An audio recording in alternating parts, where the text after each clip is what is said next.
semuanya, sebelum video pembelajaran ini mulai, perkenalkan, aku Nova Julistira dari kelas Ilmu Komunikasi Angkatan 2023 dengan NPM D1E 023071. Nah, pada kesempatan kali ini aku bakal ngejelasin tentang salah satu teori di komunikasi kontemporer. Siapa sih di sini yang nggak pakai media sosial? Kayaknya hampir nggak mungkin nggak sih? Hampir seluruh manusia di dunia ini menggunakan atau menjadi pengguna media sosial. Kali ini aku bakal ngejelasin tentang teori uses and gratification. Kali ini aku bakal ngejelasin melalui tugas yang aku buat melalui PPT. Komunikasi kontemporer. Apa sih komunikasi kontemporer itu? Komunikasi kontemporer merujuk pada perkembangan dan perubahan dalam cara kita berkomunikasi di era modern, terutama sejak pertengahan abad ke-20 hingga sekarang.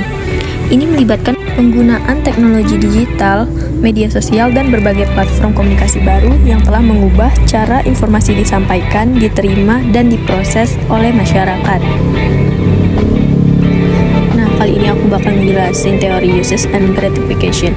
Apa teori uses and gratification itu?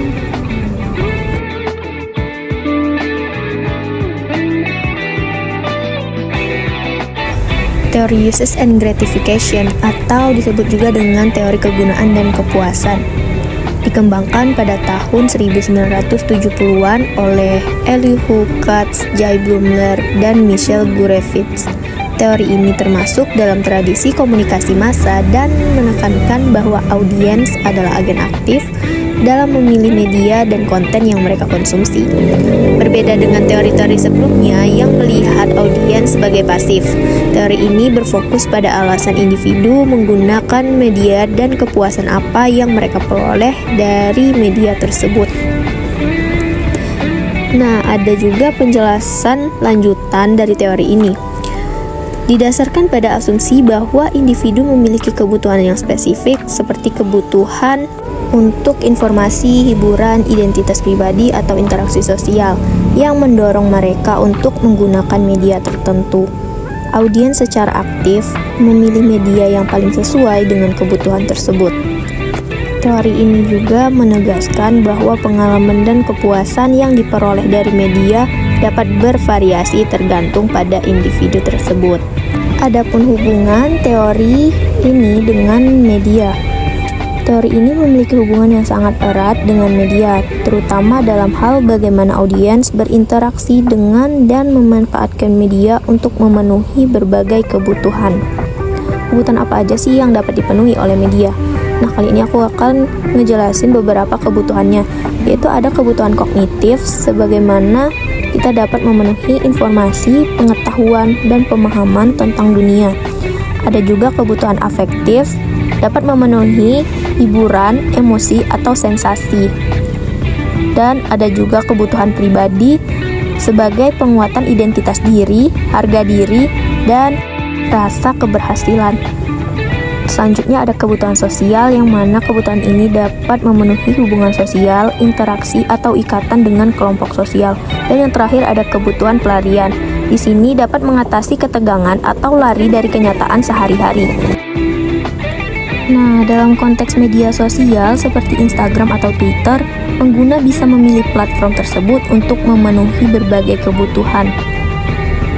Yaitu sebagaimana yang udah aku jelasin tadi, kebutuhan kognitif di sini dapat mengikuti akun berita atau edukasi untuk memperoleh informasi terbaru atau wawasan baru untuk pengguna yang membutuhkan media sosial.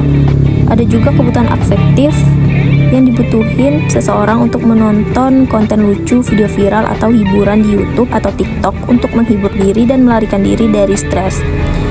Dalam kebutuhan pribadi, kita juga dapat mengunggah foto atau cerita di Instagram untuk mengekspresikan diri, mendapatkan validasi melalui likes dan komentar, serta meningkatkan rasa percaya diri.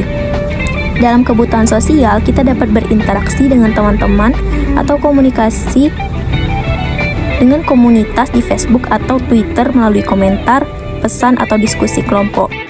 Dan yang terakhir ada kebutuhan pelarian. Di sini kita dapat memanfaatkan media sebagai tempat pelarian dengan scrolling tanpa henti di media sosial untuk melupakan tekanan hidup atau melarikan diri dari tanggung jawab sementara. Dapat disimpulkan, dengan menggunakan teori kegunaan dan kepuasan atau teori uses and gratification ini, kita dapat memahami bahwa setiap individu memiliki alasan yang berbeda-beda dalam menggunakan media sosial, tergantung pada kebutuhan personal mereka dan pengalaman yang diharapkan dari pengguna media tersebut. Mungkin itu aja yang dapat aku jelasin. See you next time.